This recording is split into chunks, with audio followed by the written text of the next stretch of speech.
La energía en el objetivo, con el precio del crudo disparado por encima de los $120, el futuro del barril Brent en Londres. Hoy con nosotros un gran experto en energía.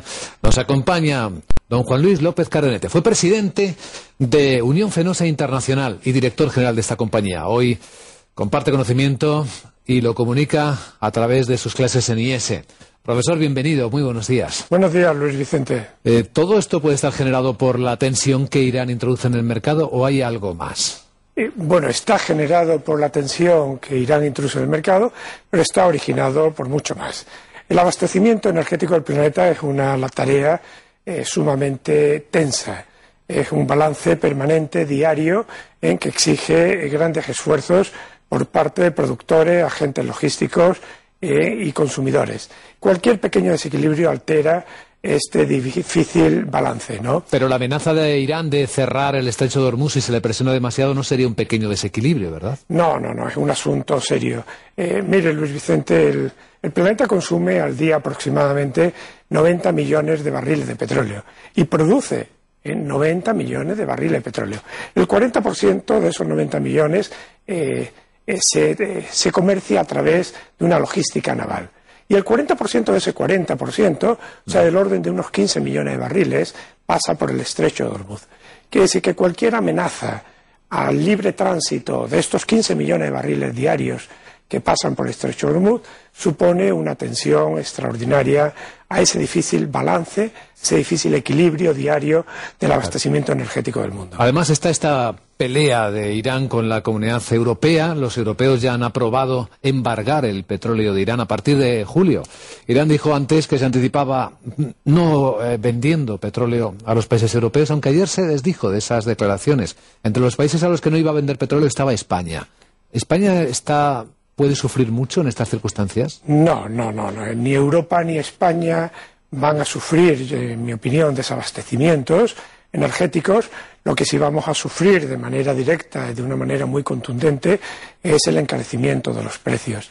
España consume petróleo procedente de Irán aproximadamente en un 13%. Hay que entender que el consumo de energía primaria de España son unos 135 millones de toneladas equivalente de petróleo. La mitad de eso es petróleo, lo cual supone unos 450 millones de barriles al año. Bueno, el 13% de esa cantidad, unos 65 millones de barriles, provienen de Irán. Sustituir ese petróleo que proviene de Irán no es una tarea difícil. Yo creo que las extraordinarias y excelentes empresas de abastecimiento energético de España ya lo están haciendo. Tienen fuentes alternativas de abastecimiento. El problema no es tanto el suministro de petróleo de Irán como el tensionamiento al libre paso por el estrecho de Hormuz y las tensiones en precio, la carestía que esto supone. Fíjese, Luis Vicente, que hace año y medio, 2 años, el precio del petróleo estaba en el orden de los $70 el barril. Claro, cuando estamos viendo precios, ayer cotizaba el Brent a $120, quiere decir que una economía como la española, que consume 450 millones de barriles diarios, cuando eso lo multiplicamos por $50 de diferencia, en términos anuales, eso es algo como 22.000 millones de dólares, o algo así como el equivalente a 1,5% del Producto Interior Bruto. Añadir al déficit de balanza por cuenta corriente de la economía española, en términos anualizados, respecto a lo que suponía la factura petrolera hace 2 años, 1,5% del PIB de transferencia de fondos, ese para mí es el auténtico problema. El impacto negativo sobre la competitividad, el impacto negativo sobre los ya delicados problemas, desequilibrios que estamos afrontando. Y no sé si le estoy mezclando las cosas, don Juan Luis, pero la población está atónita cuando el mensaje que se repite es que en España se paga poco por la energía, que cuesta más de lo que se paga por su consumo. Y se escucha a políticos decir cómo las empresas eléctricas que ganan tanto dinero dicen que hay un déficit de tarifa, que deberían cobrar más por la energía. Bueno, Luis Vicente, esto es un acento. Primero, no confundamos energía con electricidad. Si hiciéramos una síntesis de la situación energética española, podríamos concluir, que tenemos excelentes empresas energéticas.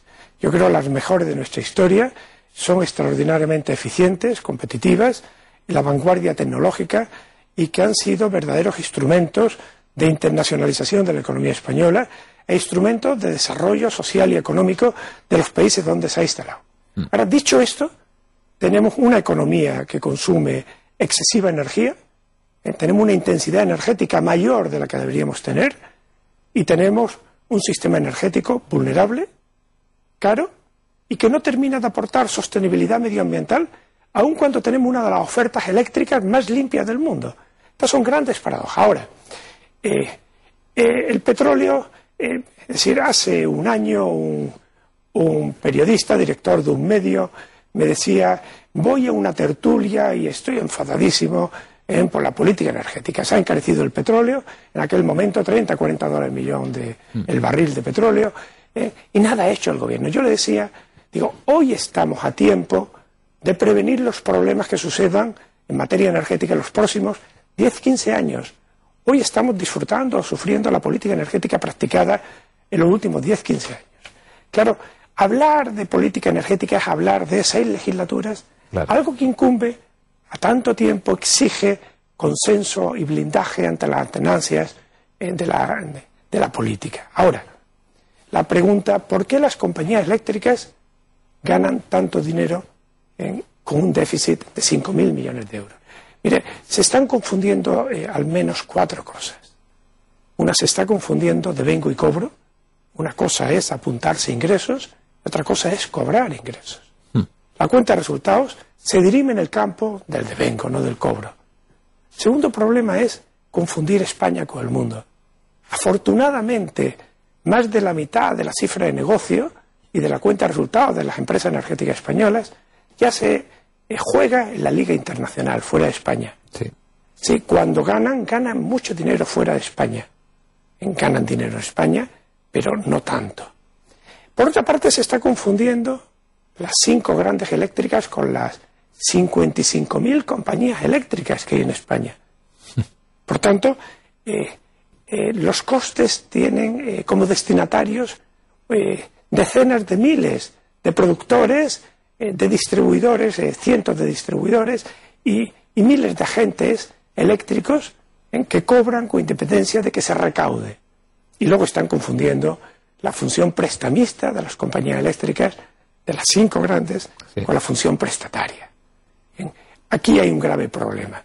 El sistema eléctrico este año, el 2012, está previsto que cueste del orden de 35.000 millones de euros. Bueno, o como la sociedad española, sus 25 millones de hogares y sus millones de pymes, sus grandes empresas, consumen como 250 teravatios hora, una cifra rara. Claro, esto supone que los costes por cada megavatio hora son como 140 euros por megavatio hora.